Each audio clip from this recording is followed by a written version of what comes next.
Y en ocasiones el paciente dice, me duele el oído, me duele detrás del oído, me duele el cuello, me duele delante del oído. El paciente no sabe distinguir dónde le duele. Tiene que ser definitivo, los diagnósticos no pueden cambiar porque hace 25 años lo escuchaba, pero todavía sigue haciéndose la misma práctica. La doctora Paola Caballo, otorrinolaringóloga, una combinación. Hoy vamos a hablar del dolor de oído y cara, cómo se relaciona, y la boca. Sí, toda la musculatura de la boca. Doctora, bienvenida. Muy buenos días, gracias. Bienvenida también. ¿Trajiste algo de Canadá? Un poquito de nieve, pero se derritió en el camino y ya no pude llegar aquí. Tacaños que son el Martí y Pepén. Tacaños. Para nada, Sí, para nada. Mira cómo traemos educación chocolate, para todos gratis. Pero mira, cuando Albanelli viaja, esto se llena aquí de chocolate. Mentira, señora, yo soy tacañísima. Bueno, gracias de verdad por recibirnos como siempre, cada mes. Y a la doctora Vanessa Cavallo, que vino, Paola. Vanessa Cavallo, una compañera de Cavallo, es Cavallo. Sí, Cavallo. yo me quedé con Vanessa, otra Paola. Italiana. Sí. Italiana. Que vamos a hablar sobre la relación del dolor de oído y que cómo se está conectado con la cara. Y trajimos este tema precisamente porque muchos pacientes, y cada vez es más creciente la demanda, que llegan a la consulta primero otorrinolaringológica, pensando que tienen un problema del oído, de la garganta, con síntomas de dolor en el oído, a veces un poquito de mareo, que tinnitus, ese sonido constante en el oído, dolor en la cara completa, pero no ubican de dónde viene ese dolor. Y un paciente que normalmente va saltando en un especialista a otro sin tener solución a su problema real. Normalmente llega por la consulta otorrinolaringológica y los compañeros otorrinolaringólogos que ya tienen más experiencia identifican que realmente es un dolor proveniente o de la articulación temporomandibular que está delante del oído, justo delante del oído, o también una combinación entre un problema del oído, un problema dental o un problema de la articulación en sí.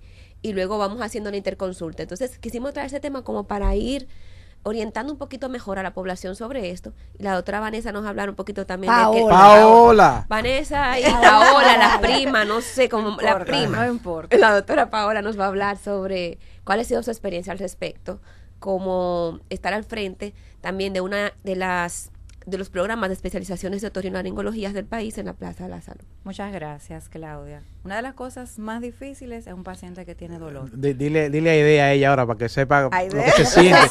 Yo me con... pongo feliz, se me brillan los ojitos y me están comparando con No Aidea. importa cómo sea, uno se siente honrado de todas formas. Pero un paciente con dolor es lo peor que puede pasar. Cuando un paciente tiene dolor y no tiene una solución a ese dolor, es terrible, porque es un paciente que va a muchos médicos.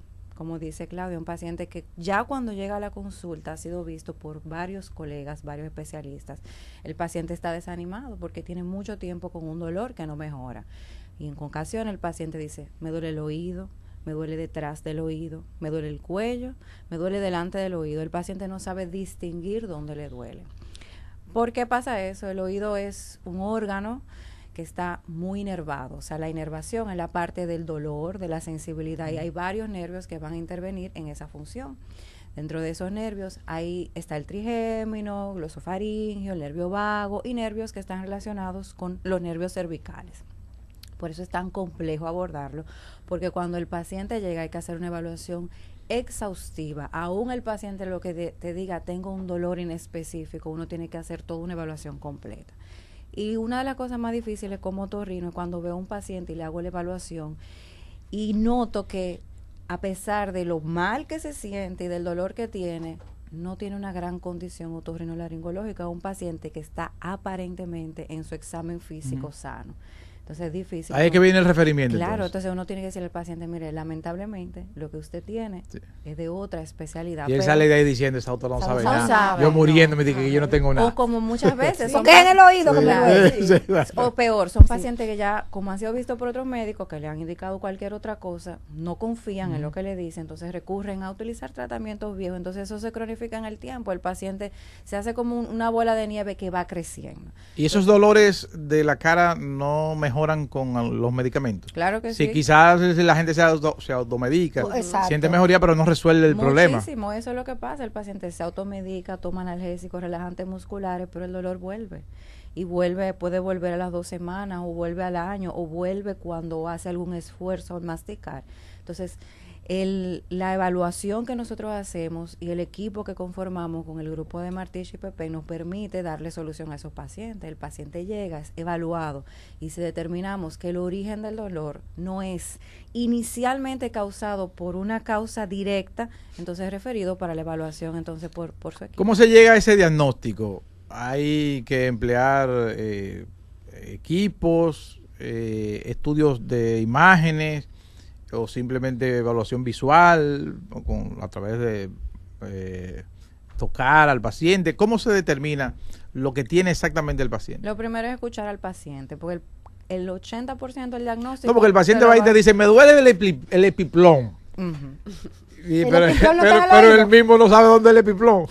Pero el paciente muchas veces te da el diagnóstico y te dice que es un dolor que tiene varios tiempos, que no es un dolor agudo, que es un dolor inespecífico, como una molestia. Es una molestia que va y viene y se intensifica ante ciertas situaciones, como cuando come o cuando se despierta en la mañana, porque hay pacientes que tienen bruxismo. Claudia nos puede hablar un poco de eso, que son esos pacientes que mantienen la mandíbula muy apretada.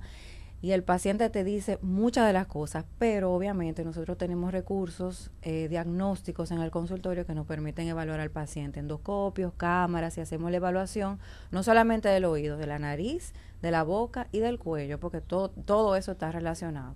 Luego de que hacemos todo eso, si no encontramos una causa directa, entonces va a depender de ese punto lo que hacemos. Muchas veces inmediatamente hacemos el referimiento para que sea evaluado la parte miofacial en conjunto con el departamento de Martich y Pepén. A veces indicamos pruebas de imágenes. Va a depender, es individualizado cada caso. En el caso de que fuera, después que ya recibimos ese paciente y que fuera determinado de que no tiene ninguna relación con otorrinolaringología, porque puede ser combinado, como decía, pero la gran parte de ellos no es necesariamente el oído que viene su dolor. Entonces, ya a partir de ahí que recibimos al paciente, puede ser necesario otros estudios, además de la evaluación clínica, tal como dice Paola. Asimismo, es primero escuchar al paciente, hacer una anamnesis, un cuestionario profundo. El paciente te va a decir todo lo que tiene. Ahora, no siempre el paciente está consciente de dónde que le duele, como tú decías. O de interpretar no adecuadamente. No siempre interpreta, o sea, yo siento en tal sitio, pero pues un dolor referido, que en verdad me duele aquí, pero no viene de ahí el dolor, no viene de aquí arriba, o viceversa. Entonces puede ser necesario otros estudios complementarios, como son imágenes de tomografía computarizada de cone-beam o de haz de cono, un tipo de tomografía específica para la cabeza, no la tomografía que normalmente se hace en los hospitales y las clínicas. Y también, últimamente estamos incorporando conocimientos sobre sonografía de articulación temporomandibular. Para ver... Esas imágenes las hacen allá, en Martich y Pepén. Así es. Para entonces corroborar imagenológicamente si lo que estamos sospechando, o sea, yo estoy viendo que en el hueso hay un desgaste, que el disco articular es como el menisco de la rodilla, entonces ese cojín desgasta con mucha frecuencia, se puede desgastar con frecuencia si hay una tensión en la articulación, y tal como decía la doctora Paola, está muy conectado, toda la zona está muy nervada y conectada por ligamentos que está, incluso uno va de un huesecillo del oído hasta ese menisco, este disco articular. Entonces puede ser necesario otros estudios para corroborar y a partir de ahí determinar personalizadamente cuál es el mejor tipo de tratamiento, porque si el paciente tiene problemas musculares, porque es un tema que hemos traído varias veces, tiene hábitos, y eso está muy relacionado. Paciente que tiene hábitos, que respira por la boca en particular, con la tensión que va a provocar en la articulación y que va a referirse al oído. Entonces, ¿cuáles son los problemas más comunes que se pueden determinar desde el ámbito de la odontología? Se ha referido muchas veces al bruxismo, pero además del bruxismo, ¿cuáles otros? Y además definir también el pero mismo también, bruxismo. Exacto, pero también puede ser que yo llegue con el dolor de oído, ¿verdad? Y no tenga nada físico a nivel de mi boca. Entonces eso ahí entra el otorrino. Por eso yo decía, la doctora decía, bueno, pero que si yo no tengo nada físico, porque usted me manda al odontólogo. O sea, puede ser que esas molestias no se perciban con ese análisis clínico, con palpar, con ver, puede pasar. Puede pasar. Mira, la mayor parte de los otorrinolaringólogos con los que trabajamos, por supuesto, incluyendo a la doctora Cavallo y su equipo, sí están muy bien entrenados y normalmente lo detectan, normalmente. Hay veces que el paciente no llega así directamente y pasa lo que tú dices. De que, bueno, me duele aquí, pero he ido tantas veces a tantos sitios que ya la mamá me quedaba llegar al odontólogo. Por eso yo vine directo acá sin que lo refirieran. En ese caso, entonces sí hay que hacer como que volver a concientizar al paciente y aunque nadie le haya mencionado nunca, decirle que sí, que dónde viene su problema y que no había sido tan evidente. ¿Un problema en la cervical puede también reflejarse en la cara? Sí. Claro que sí, porque una de las partes inervadas del oído viene de los nervios cervicales, del plexo cervical, es decir, de los nervios que salen de la columna y van a ir directamente a dar inervación a la parte retroauricular y a la parte más inferior del lóbulo y del conducto auditivo. Entonces ese lo atiende el neurólogo. Sí, neurólogo, hay ortopedas que lo atienden, pero incluso a veces hay lesiones cervicales que nosotros vemos como tumores a nivel cervical que van a iniciar con dolor de oído. Por eso es tan importante la evaluación. Tumores de la base de lengua. Yo he diagnosticado pacientes que van a la consulta porque les duele el oído, pero cuando tú haces la evaluación, tú te das cuenta de que tiene un tumor en la base de la lengua. Pero ¿y por qué le dolía el oído si era en la lengua? Bueno, es igual cuando los niños tienen amigdalitis, por ejemplo. Tienen amigdalitis, pero le duele el oído. Pero el problema de las amígdalas, en el oído no hay nada, pero hay un nervio, hay una inervación cruzada, hay un nervio que se llama glosofaringeo que vaya al oído y lo que el paciente siente es dolor de oído. Entonces es muy frecuente, por eso la evaluación debe ser completa. Entonces, ¿cómo se atienden los problemas que se puedan diagnosticar de un lado o de otro? Tanto del ámbito de la otorrinolaringología, lo dije bien, ¿verdad? Muy bien. Yo lo practiqué. O del ámbito de la odontología. Pues del ámbito de la odontología, si ya se determina que el paciente no tiene, está referido con que no se encontró hallazgos, como dice la doctora Paola, no se encontraron hallazgos ni de tumores, ni de problemas del conducto, ni de nada. Entonces procedemos a evaluar de cuál fue la razón de sus síntomas. Muchas veces la parte medicamentosa juega un papel importante, como decía, sí se va a mejorar, pero es como que yo me tenga un problema de una infección en un brazo y yo me pongo una pomada. O sea, yo puede ser que con la pomada llegue a sentir la zona libre de dolor, pero si la infección no la trato, puede pasar de los músculos al hueso, del hueso a la sangre, una septicemia y por ahí se va. O sea, pudiera pasar. Lo mismo puede suceder con cualquier parte del cuerpo. Entonces, para tratar la causa determinamos, puede ser problemas de hábitos, como decía. Entonces, si en ese caso se trata el hábito, mientras al mismo tiempo se trabajan con paliativos. Es decir, vamos a tratar de que tu dolor desaparezca para que tú tengas una mejor calidad de vida. Pero al mismo tiempo vamos a tratar lo que está causando el problema para cuando terminemos el tratamiento medicamentoso, que algún día va a terminar, no puede ser para siempre, ya tú no tengas el dolor. Y eso puede ser a través de aparatología. Hay veces que se necesita prótesis para resolver el problema. Recientemente recibí una paciente, bueno, comentaba un poquito la doctora Paola, no le terminé de comentar cuando estábamos allí solitas, pero la paciente tenía falta de todos los dientes de abajo, de atrás. No tenía ni un solo diente, abajo, atrás. Ni la derecha ni la de izquierda. Parte de sus problemas vienen, que esa zona tiene que estar bien soportada. Si no está bien soportada, es como que yo trate de estabilizar una silla que debe tener 4 patas con 3. Si yo le pongo un calzo, va más o menos, pero necesita tener estabilidad. O sea, el momento que ella ya tenga sus dientes de atrás, que aquí no tenga que bajar tanto, que no presione, va a mejorar. En el caso de ella, parte de su tratamiento es ponerle sus dientes. Caso de ella. También trabajar la parte de hábitos, trabajar con que aprenda a respirar siempre por la nariz, de que no apriete los dientes. El apretamiento dental viene muchas veces por un problema respiratorio, como una respuesta de que no respiro bien, respiro por la boca. Yo necesito como la boca no es para respirar, para mantener la mandíbula hacia adelante, aprieto para que se deslice. O sea, cuando se resuelve el problema respiratorio, el bruxismo también se resuelve muchísimas veces. Entonces va a ir viendo, dependiendo de lo que fuera la causa del paciente, para resolverlo. Y muchas veces, la mayoría, enviamos nuevamente al otorrino para o continuar el tratamiento otorrinolaringológico que había iniciado, ver si las gotas eran lo suficiente, ver si necesitaba algún otro tipo de tratamiento en caso de que fuera combinado, O referimos también, por ejemplo, al neurólogo, al endocrinólogo. El paciente a veces no sabe que tiene un problema hormonal y eso también relaciona. También. Sí. Claro. Yo le digo a los pacientes sí que es como poner la casa en orden. O sea, usted va por un dolor, algo que usted considera que es sencillo, pero muchas veces cuando hacemos la evaluación vemos que el paciente tiene muchas cosas, sobrepeso, malos hábitos, osteoporosis. Entonces tú ves, por ejemplo, esta doñita que tiene osteoporosis, dolores articulares, le comienza a doler la articulación. ¿Te ha tratado la otra parte? No. Entonces hay que poner la casa en orden. Para poner la casa en orden hay que hacer varias consultas y visitar varios médicos. Pero lo principal es aliviar la dolencia del paciente, que es lo que lo hace al médico. Desde el ámbito de la otorrinolaringología, el tema de la sinusitis, ¿cómo puede afectar el tema del dolor de cara? Lo afecta primero directamente cuando hay sinusitis, o sea, cuando tenemos afectación de la nariz y los senos paranasales, ya sea de forma aguda o crónica. Rápidamente, los senos paranasales son cavidades huecas que se encuentran en los huesos de la cara y tienen varias funciones. Los senos paranasales hacen que la cara sea más ligera, le dan resonancia a la voz y siempre producen moco porque el moco es necesario. Cuando se acumula moco en la nariz y se infecta, lo que llamamos sinusitis, que puede ser agudo o crónica. La sinusitis da dolor facial, o sea, da dolor en los huesos de la cara y sensación de pesadez. Muy pocas veces va a dar dolor de cabeza o cefalea rinógena. Menos de un 10% de los dolores de cabeza van a estar relacionados con la sinusitis.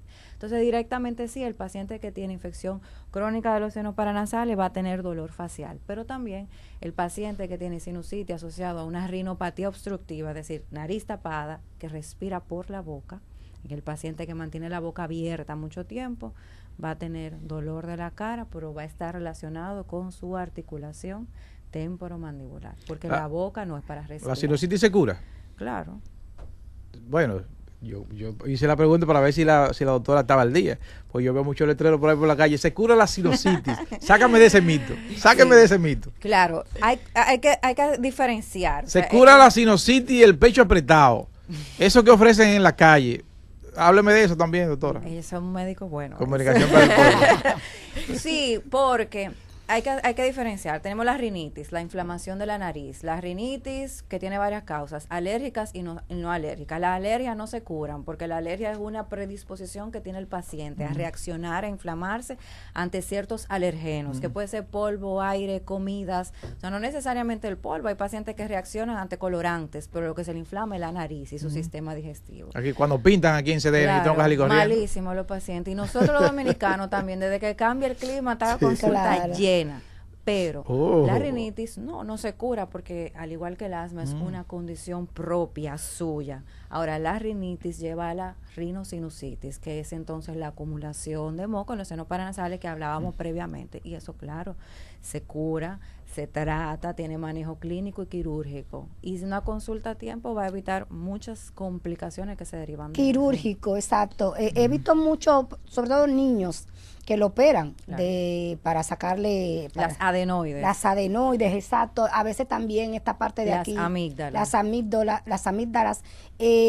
Pero eso tiene que ser definitivo.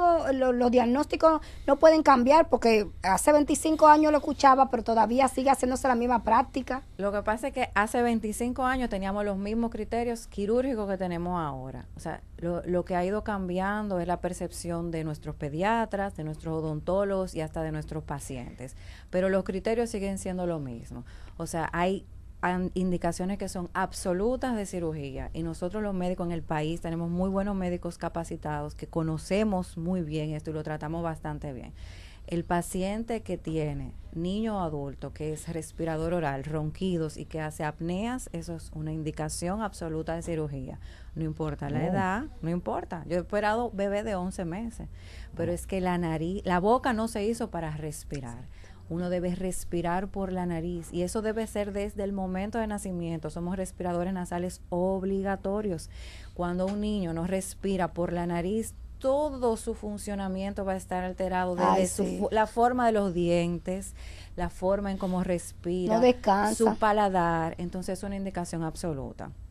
Obviamente hay otras indicaciones como las infecciones de amígdala a repetición, cuando son más de 7 en un año o más de 5 en 2 años consecutivos o al menos 3 por año, y de ahí se van desencadenando otras indicaciones quirúrgicas, Pero sí, cuando hay indicaciones quirúrgicas hay que hacer cirugía porque las consecuencias que vienen de eso la ve Claudia.